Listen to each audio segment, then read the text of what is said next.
23వ తేదీన జరిగినటువంటి ఏపీపీఎస్సీ ఎగ్జామ్లో భారీ అవకతవకలు జరిగాయని చెప్పి మా ఏపీ స్టూడెంట్ జేఏసీ తరఫున మేము తెలియజేస్తున్నాం. ఈ రాష్ట్ర ప్రభుత్వం గతంలో అధికారం రాకముందు సాక్షాత్తు రాష్ట్ర ముఖ్యమంత్రి గౌరవనీయులు చంద్రబాబు నాయుడు గారు దీనిని రద్దు చేసి మళ్ళీ ఎగ్జామ్స్ పెడతానని కూడా తెలియజేయడం జరిగింది.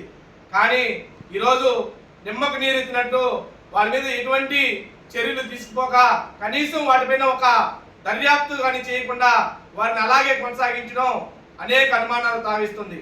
దయచేసి ఈ యొక్క ఏపీపీఎస్సీ ఎగ్జామ్లో ఎంతో మంది మేధావులు స్టేట్ 1 ర్యాంకులు సాధించగల విద్యార్థులు అందరూ కూడా నష్టపోయారు. అర్హులు కానటువంటి వారు కూడా దీంట్లో ఉద్యోగాలు పొంది నిజమైనటువంటి అర్హులకి ఈరోజు ఉద్యోగం రాక వాళ్ళని రోడ్డు పాలు చేయడం జరిగింది. ఈరోజు నిజమైనటువంటి అర్హులు నిజంగా ఎగ్జామ్ కరెక్ట్ ధోరణిలో నిర్వహించుంటే వారందరూ కూడా దీనికి క్వాలిఫై ఈరోజు రాష్ట్ర ప్రభుత్వానికి సేవలు చేసేటువంటి ఉద్యోగంలో ఉంటారు. మరి అలాంటి నిజమైన అర్హులు ఈరోజు ఉద్యోగాలు లేక ఆత్మహత్య చేసుకునే పరిస్థితిలో రాష్ట్రంలో రోడ్ల మీద తిరుగుతున్నారు.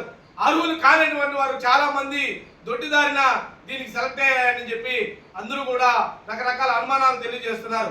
మరి ఈ యొక్క అనుమానాలను నివృత్తి చేయాల్సిన బాధ్యత మాపై ఉందా? రాష్ట్ర ప్రభుత్వపై ఉన్నది. మరి మీరందరూ బాధ్యత తీసుకొని దీనికి సంబంధించిన శాఖ వారందరూ కూడా దీనిపైన ఒక చందనటువంటి ఒక నిర్ధారణ కమిటీ వేసి వాస్తవాలు వెలుగులో తీసుకురండి. ఇది నిజంగా నిజాయితీగా జరిగిందా లేదా ప్రజలకు తెలియజేయాల్సిన అవసరం ఉంది. ఒకవేళ ఏదైనా అవకతవకలు జరుగుంటే దీన్ని రద్దు చేసి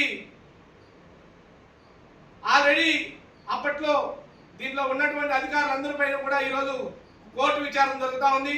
వారు కోర్టుకి బెయిల్ అడిగితే కూడా కోర్టు వారికి బెయిల్ నిరాకరించడం జరిగింది. ఇవన్నీ పరిణామాలు చూస్తుంటే ఎక్కడో ఏదో తప్పు జరిగినట్టుగా మా ఏపీ స్టూడెంట్ జేఏసీ భావిస్తూ ఉంది. మరి ఇలాంటి దానిపైన ప్రభుత్వం ఇంకా స్పందించకుండా ఇంకా వేచి చూసే ధోరణి కరెక్ట్ అయినటువంటి పద్ధతి కాదు. కావున ప్రభుత్వం స్పందించకపోతే రాష్ట్ర వ్యాప్తంగా ఏపీ స్టూడెంట్ చేసి అన్ని జిల్లా కేంద్రాల్లో కలెక్టర్ ఆఫీసులు ముట్టడించడం జరుగుతుంది.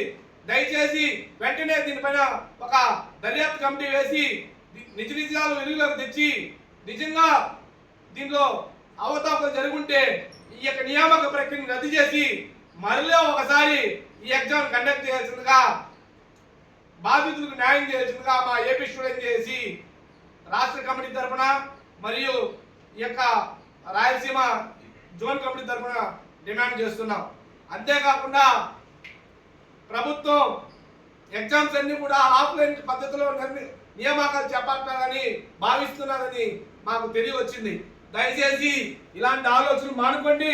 దయచేసి ఆన్లైన్ పద్ధతులను నిర్వహించి ఎగ్జామ్ అన్నింటిని కూడా నిష్పక్షపాతంగా నిర్వహించి విద్యార్థులందరూ కూడా ఒక మంచి మెసేజ్ రూపంలో ఇవన్నీ ఎగ్జామ్స్ అన్ని కూడా కరెక్ట్ పద్ధతిలో జరుగుతున్నాయని చెప్పి ప్రభుత్వం వ్యవహరించేలా నడుచుకోవాలని చెప్పి మేము ఈ సందర్భంగా డిమాండ్ చేస్తున్నాం.